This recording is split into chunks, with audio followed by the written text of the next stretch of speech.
Welcome to the JIT Institute of Science. Students, today we are going to learn chemical equations. What is chemical equations? Students, chemical equation is the symbolic representation of chemical reaction. आए दिन हमारे आसपास बहुत सारे chemical reaction perform होते हैं, लेकिन हम कभी ध्यान नहीं देते.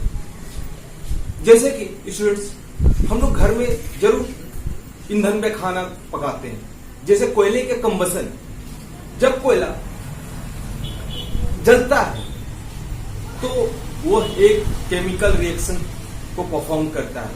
कार्बन जब ऑक्सीजन के साथ मिलता है तो कार्बन डाइऑक्साइड का निर्माण करता है. आज हम केमिकल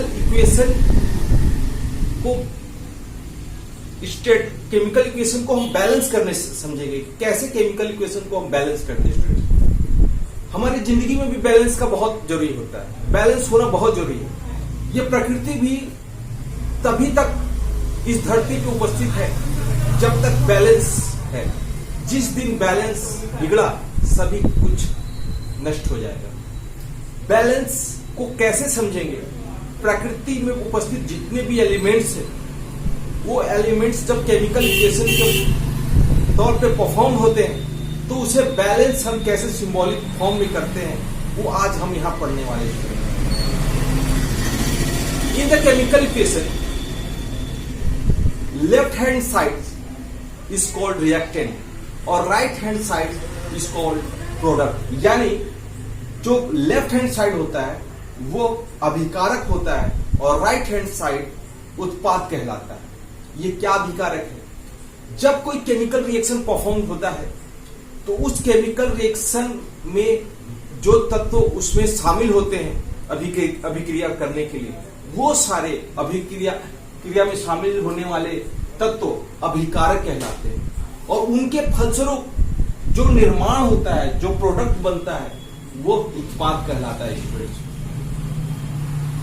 हम जानते हैं कि उत्पाद तब तक नहीं होगा जब तक दो एलिमेंट्स आपस में, दो या दो से अधिक एलिमेंट्स आपस में नहीं मिले, तब तक उत्पाद प्रोड्यूस नहीं हो सकता. हम इंसान भी किसी न किसी प्रोडक्ट का ही देने, जरूर कुछ न कुछ आपस में मिलन हुआ होगा तो हम प्रोड्यूस हुए हैं. तो आज हम उसी चीज को केमिस्ट्री के भाषा में समझेंगे कि कैसे एक केमिकल रिएक्शन परफॉर्म होता है. क्लास 10 के वो स्टूडेंट जो ये हमारे वीडियो को देख रहे हैं, वो ये जाने कि क्वेश्चंस कैसे पूछा जाता है क्लास में. जो क्वेश्चन पेपर आपको दिया जाएगा उसमें ज्यादातर स्टेटमेंट रहता है. जैसे कि मैं एक एग्जांपल दिया कि when sodium react with water then it produce sodium hydroxide and hydrogen. आपको स्टेटमेंट दिया रहेगा तो आपको उसको केमिकल इक्वेशन के तौर पे रिप्रेजेंट करना होता है. ये केमिकल इक्वेशन सिंबॉलिक फॉर्म होता है. देखो, आप इसको सिंबॉलिक फॉर्म पे मैंने लिख दिया. सोडियम को Na से रिप्रेजेंट किया जाता है. तो स्टूडेंट्स, पर इसको बैलेंस ऑलरेडी मैंने अभी कर दिया. मैं इसको फिर से आपको बैलेंस करके बताता हूं.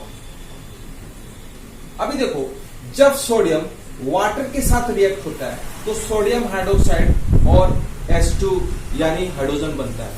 अब बोलोगे कि सर ये सोडियम Na है, H2 होती है, H2 कैसे बन गया? ये तो वाटर है, तो वाटर कैसे बन गया? तो बहुत आश्चर्यजनक चीज है कि वाटर कैसे बना. वाटर कैसे? उनके हाइड्रोजन के दो एटम ऑक्सीजन आपस में मिलन किया और वाटर बन गया. स्टूडेंट्स, अगर आप सोचो तो बहुत सारे ऐसे ऑक्सीजन के अलावा बहुत सारे ऐसे एलिमेंट्स है जो डायटोमिक होते हैं, जिन्हें कोई दूसरा नहीं मिलता तो खुद के साथ शेयर करके एक कंपाउंड का निर्माण कर देते हैं. जैसे कि मैं ऑक्सीजन का बात करूं तो ऑक्सीजन कभी भी अकेला नहीं होता है. वो अपने साथ दूसरे ऑक्सीजन के साथ अपना इलेक्ट्रॉन को शेयरिंग करके वो एक डायटोमिक एलिमेंट का निर्माण कर लेता है. तो ये सारे चीज को हम कंपाउंड के तौर पे प्रयोग करते हैं और ये चीज हम अब दूसरे क्लास में समझेंगे. अभी हम तत्काल ये समझेंगे कि हम इक्वेशन को बैलेंस कैसे करते हैं. बैलेंस के लिए सबसे पहले स्टूडेंट्स हम ये जानेंगे कि लेफ्ट हैंड साइड को हम लोग रिएक्टेंट के नाम से जानते हैं और राइट हैंड साइड को हम लोग प्रोडक्ट के नाम से जानते हैं, जिसे अभिकारक और उत्पाद भी कहते हैं। कभी कभी पूछ लेता है कि केमिकल इक्वेशन क्या होता है, तो आप उसको ऑन वर्ड में भी लिख सकते हो कि वे टू और more than two elements combines then it produce compounds। अब देखो, left hand side is called reactant and right hand side is called product. इसमें लेफ्ट हैंड साइड अभिकारक होता है और राइट हैंड साइड उत्पाद होता है। अब मैं एक टेबुलर फॉर्म रिप्रेजेंट किया जिसमें मैं सारे एलिमेंट्स को अलग अलग कर देता हूं। देखो यहाँ elements, number of reactant and number of atom in reactant and number of atom in product. आप यहाँ पे देखो, मैं अगर यहाँ पे आपको इस इक्वेशन को दिखाऊं तो सोडियम का नंबर ऑफ एटम कितना है, तो यहाँ पे 1 है, मैं यहाँ 1 लिख दिया। यहाँ पे सोडियम भी यहाँ भी राइट हैंड साइड में भी 1 है, मैं यहाँ 1 लिख दिया। अब यहाँ पे आप देखो हाइड्रोजन 2 है, यहाँ पे हाइड्रोजन 2 है, नंबर ऑफ एटम यहाँ पे 2 है, तो मैं यहाँ पे 2 लिख दिया। और यहाँ नंबर ऑफ एटम 3 है, तो यहाँ पे मैं 1+2 लिखा, क्योंकि ये हाइड्रोजन अलग है और सोडियम हाइड्रोक्साइड के साथ बना हुआ हाइड्रोजन अलग है, इसलिए मैं यहाँ 1+2 लिख दिया। अब यहाँ पे ऑक्सीजन को देखो तो नंबर ऑफ एटम इन यहाँ पे ऑक्सीजन कितना 1 है, तो यहाँ 1 लिख दिया। और यहाँ पे ऑक्सीजन 1 है, तो यहाँ पे राइट हैंड साइड का जो प्रोडक्ट है उसपे भी हम 1 लिख दिया। अब स्टूडेंट, हम बैलेंस करते हैं। कैसे हम लोग बैलेंस करते हैं? बैलेंस के लिए मैं आपको एक छोटा सा कंसेप्ट बताता हूं। अगर यहाँ पे अगर मैं हाइड्रोजन और ऑक्सीजन को देखूं तो यहाँ पे हाइड्रोजन ही है जो कि बैलेंस नहीं है। देखो यहाँ पे हाइड्रोजन 2 है और यहाँ 3 है। तो अगर कभी भी आपको कोई इक्वेशन दिखता है और उस इक्वेशन में अगर हाइड्रोजन और ऑक्सीजन के अलावा कोई ऐसा एलिमेंट है जो बैलेंस नहीं है, तो सबसे पहले हम उसी को बैलेंस करेंगे और हाइड्रोजन और ऑक्सीजन को सबसे लास्ट में बैलेंस करेंगे, क्योंकि अगर मैं उसको बैलेंस कर दूं तो बाकी चीज खुद से बैलेंस हो जाए। लेकिन यहाँ पे देखो सोडियम और सोडियम ऑलरेडी बैलेंस्ड है, तो फिर क्या होगा, हम यहाँ पे सोडियम की जगह हम हाइड्रोजन को बैलेंस करने का प्रयास करेंगे। तो मैं क्या करता हूँ, हाइड्रोजन का नंबर ऑफ एटम मैं बढ़ा देता हूँ।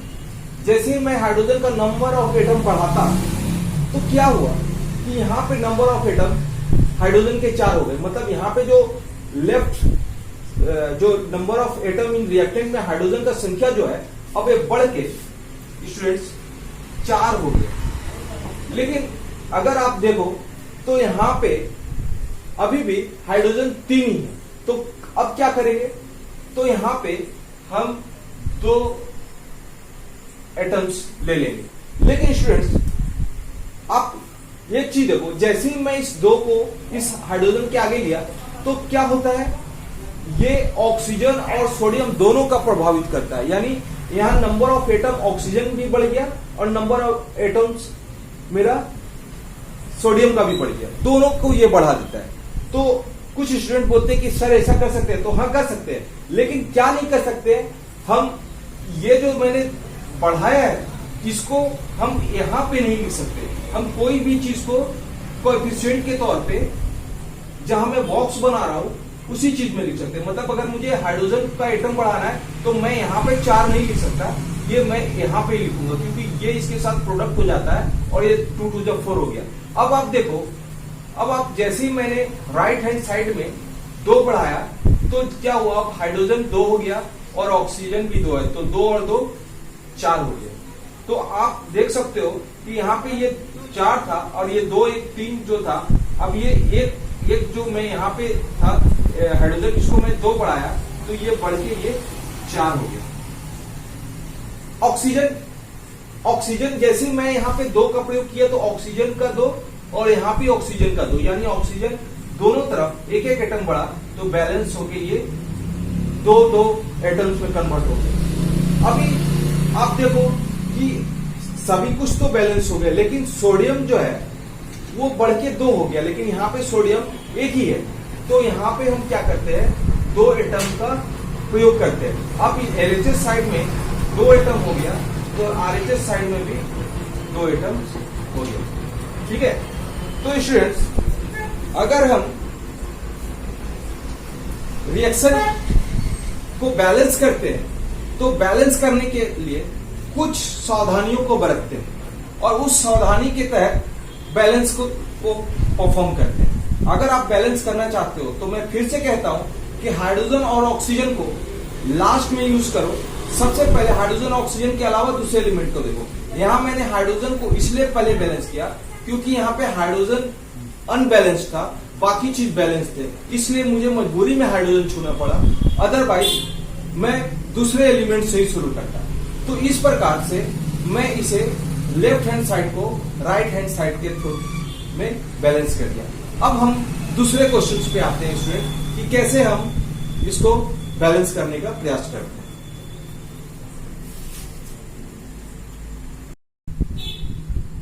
स्टूडेंट्स, अब हम दूसरे इक्वेशन को देखते हैं। आप देखो यहां पे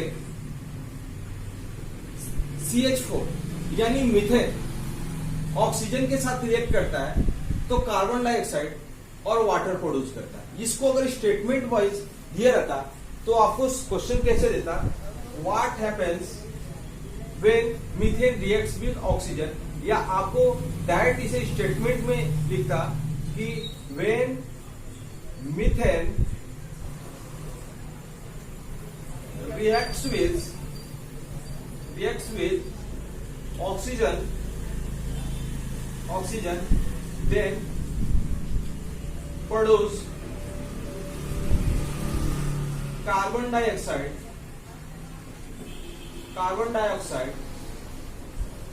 and water। आप देखो, आप बोलोगे सर ये बार बार मैं कंपाउंड दे रहा हूं, ये कंपाउंड आपको कैसे लर्न रहता है? ये CH4 हाइड्रोकार्बन है, देखो ये बंधा हुआ है, कार्बन हाइड्रोजन के साथ बंधा हुआ है, ठीक है। ये हम लोग जब सैचुरेटेड कार्बन अनसैचुरेटेड कार्बन के बारे में पढ़ेंगे, कार्बन देयर कंपाउंड्स पढ़ेंगे, तो वहां पे ये समझेंगे कि कार्बन और देयर कंपाउंड्स को कैसे हम बांध के रखते हैं। तत्काल हम लोग पढ़ेंगे कि बैलेंस कैसे होता है। तो जब मीथेन ऑक्सीजन के साथ रिएक्ट होता है तो कार्बन डाइऑक्साइड और वाटर प्रोड्यूस करता है।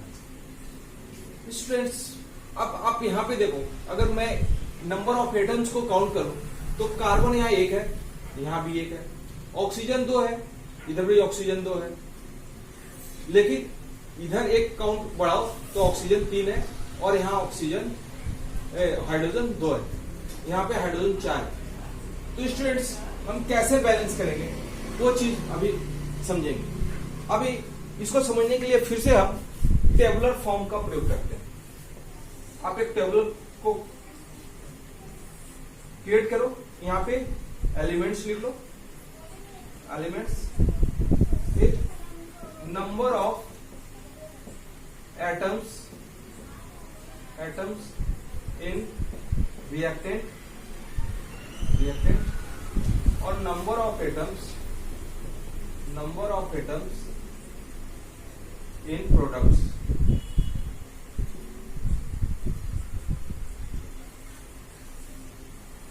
हम यहां पे एलिमेंट्स लेफ्ट हैंड साइड में नंबर ऑफ रिएक्टेंट और राइट साइड में नंबर ऑफ प्रोडक्ट्स को देखते हैं। तो यहां पे मैं एलिमेंट्स में क्या देखता हूं, कार्बन, हाइड्रोजन और ऑक्सीजन।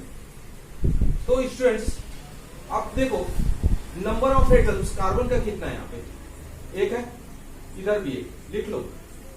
हाइड्रोजन कितना है, हाइड्रोजन इधर 4 है, इधर हाइड्रोजन कितना है, तो इधर हाइड्रोजन 2 है, इधर ऑक्सीजन देखो कितना है, सॉरी इधर हाइड्रोजन 2 है, ठीक है। ऑक्सीजन इधर किधर है, तो ऑक्सीजन इधर 2 है और इधर ऑक्सीजन 2 + 1 यानी 3। तो जैसा कि मैं अभी तुरंत बताया कि अगर आप बैलेंस करते हो तो अगर ऑक्सीजन और हाइड्रोजन के अलावा दूसरा कोई एलिमेंट हो तो उसको सबसे पहले पकड़ो। लेकिन यहां पे देखो, यहां पे भी हाइड्रोजन और ऑक्सीजन के अलावा कार्बन ऑलरेडी बैलेंस्ड है। इधर भी कार्बन का नंबर ऑफ एलिमेंट्स बराबर है, इधर भी number of elements number of atoms equal है।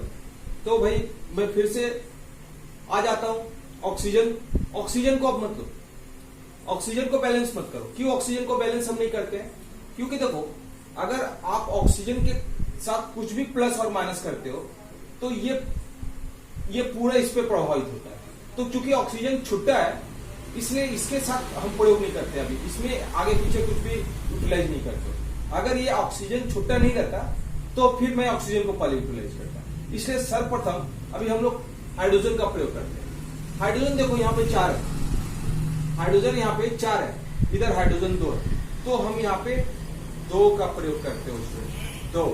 जैसे मैं यहाँ पे 2 लिखा तो ये 2 दूनी 4, याद रखना ये इसके साथ मल्टीप्लाई हो गया। अब यहाँ हाइड्रोजन 4 हो गया और यहाँ भी हाइड्रोजन 4 हो गया। अब लेकिन जैसे ही मैं यहाँ पे 2 यूज किया स्टूडेंट्स, आप देखो जैसे मैं राइट साइड में हाइड्रोजन के आगे 2 एटम का प्रयोग किया, अब हाइड्रोजन 4 हो गया, हाइड्रोजन तो बैलेंस हो गया। देखो यहाँ पे हाइड्रोजन यहाँ हुआ, जैसे मैं यहाँ पे 2 यूटिलाइज किया तो हाइड्रोजन बढ़ के 4 हो गया। लेकिन ऑक्सीजन यहाँ पे ऑक्सीजन देखो 2 और 2 4, और लेकिन यहाँ ऑक्सीजन तो 2 ही है।